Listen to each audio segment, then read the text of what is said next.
Now by the Parliamentary Secretary to the Treasurer, Steve Ciobo. Thanks very much for your time today. I want to just touch, perhaps first of all, on these anti-terror laws.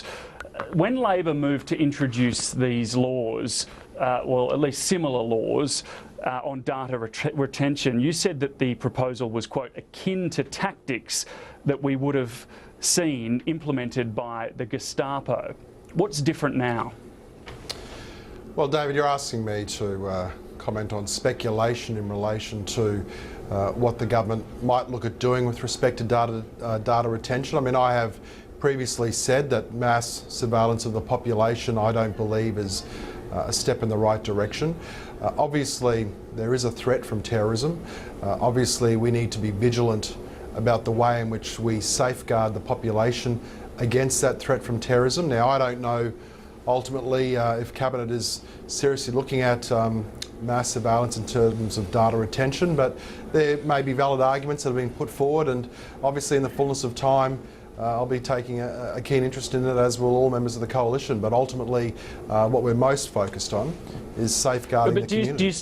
Do you still have those concerns about data retention that you had a couple of years ago? Well, as I said, it's as a matter of principle, from my perspective, not the right approach to have mass surveillance of the population. Ultimately, though, there may be safeguards that are being looked at, safeguards that might be put in place, safeguards that protect privacy, while at the same time providing our enforcement agencies the tools that they need to undertake their job.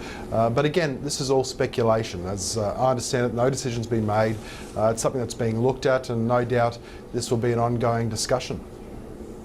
OK, well, looking at the budget, and Joe Hockey continues to meet with crossbenchers. He met with Liberal Democrat David Lipson yesterday, who said that the government should perhaps cut income tax in return for some of the budget cuts it wants to welfare. What do you make of a suggestion like that from the crossbench? Well, you know, David, the fact is that it's only the coalition that's put forward an economic plan that's credible, that actually does something about reining in the massive mountain of debt and deficit that Labor left behind.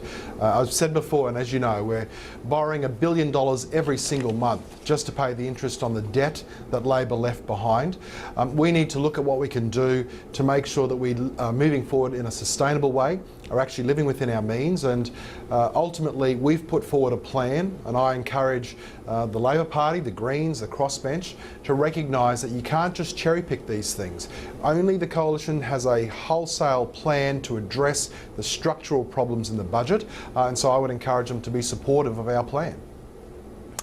David Lipson also says the government should perhaps move the revenue from the $7 co-payment for GPs, and that should go to paying off debt rather than the creation of this medical research fund. He said that the fund is a crock.